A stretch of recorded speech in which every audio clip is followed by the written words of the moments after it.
I'm always looking for common threads or common themes in my life that continually come up, because those are the things that my higher self must want me to pay attention to. So one of the recent ones that keeps just hitting me in the face is how important community is and surrounding yourself with like-minded people.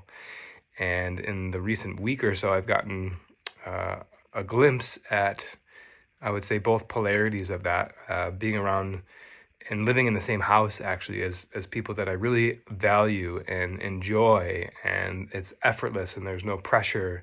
And in fact, it's the opposite. We inspire each other to be creative and to have some of these dialogues that I really crave and I have in my own inner mind with myself when I'm not with them. But it gives the permission to really stretch my ideas and what I believe in, and to get their opinions and to add additional perspective to what I see, and how good that feels for a period of time, not just a couple hours or even a day or two, um, weeks at a time, and how beneficial that is to my soul and to the way that I show up every day.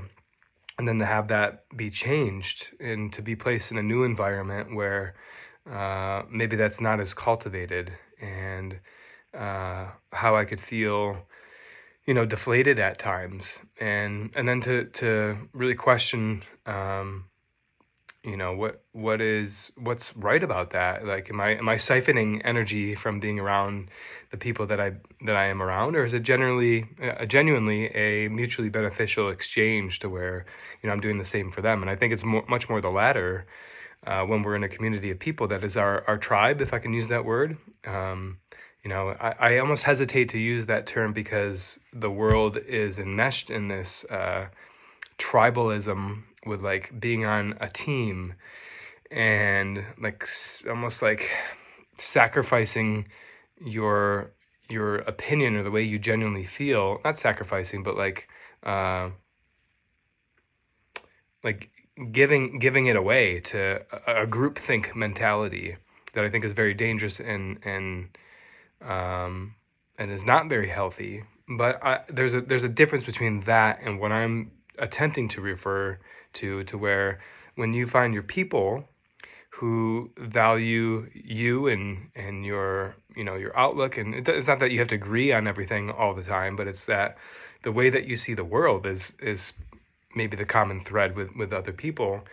um, it provides this safe environment to have some of these discussions, even if you disagree, or even if you're wanting to get more clarity or more perspective on something. And how important that is to find your people, and then to, I think there's a lot of excuses that we can come up with, and not that they're not valid, but like physical location is such an important thing and such a valid excuse to have. Like, I can't be around, people that I want to be around because I have a house, because I live with these people, because I'm in a different location. But I'm lucky enough in my life to be somewhat mobile right now, and to have that ability to shift gears or go where I need to be. And certain things are taking me in certain locations right now. Um, but I wonder about, what the potential is of. I think a lot of people, or at least some of the friends and circles that I run in, contemplate this concept of, having like a homestead with multiple people, multiple couples or families on the same property, and balancing having, privacy, being spread far apart so that there's enough privacy, but that you're close enough together to enjoy each other's company on as regular a basis as you're desiring. And that concept is becoming more and more intriguing to me as something that I not only just desire and want as like a future potential, but something I want to create and I want to be really intentional about, because I'm getting glimpses of the benefit. Like I said, just more than an hour or two, and you can think of going to a party or hanging out with a friend, or something maybe you don't get the chance to do very often, and how much you enjoy it and how much it's life-giving to you, and how great of memories are made, and then wanting to replicate that. Like, what if that happens more often than just a couple hour hangout? Yeah, what could it look like if you're in the general vicinity of each other more permanently?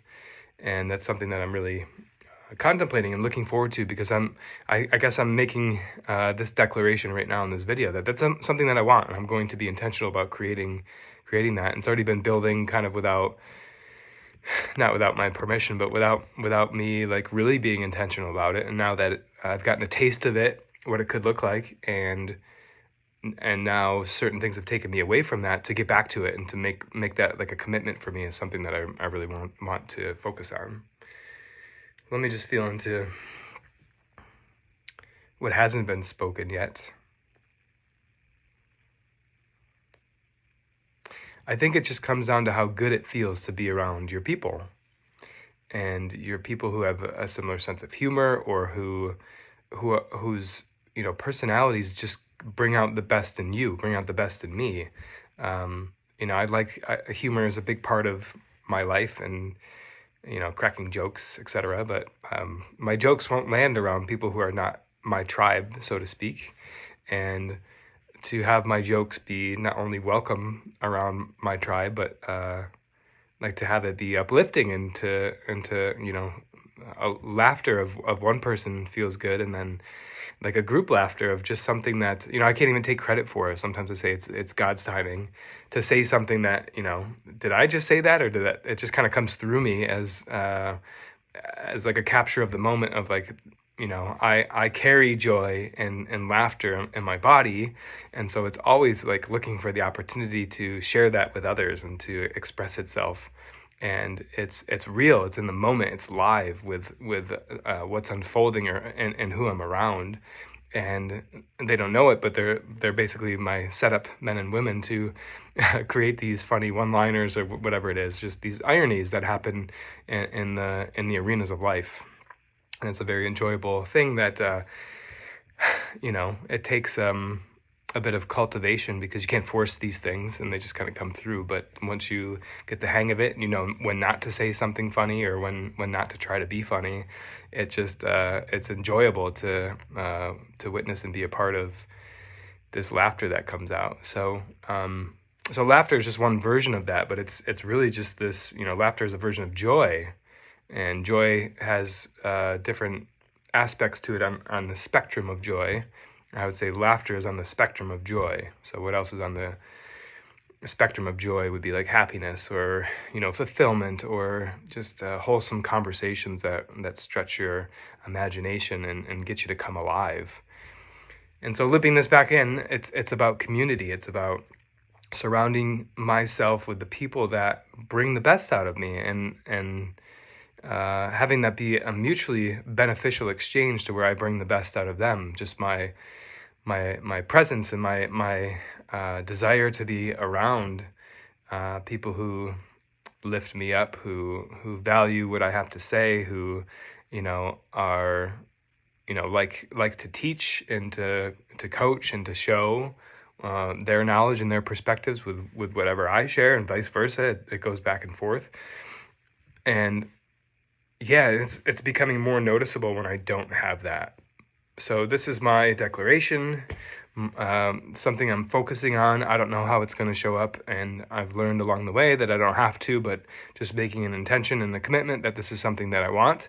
Let's see how it unfolds. Let's see what shows up. But I'm making it a commitment that I'd like to surround myself more regularly, and dare I say more permanently, around people who are part of my tribe, that I love being around, that inspire me to be the best version of myself, that bring out the joy and the laughter and the fun from my inner being.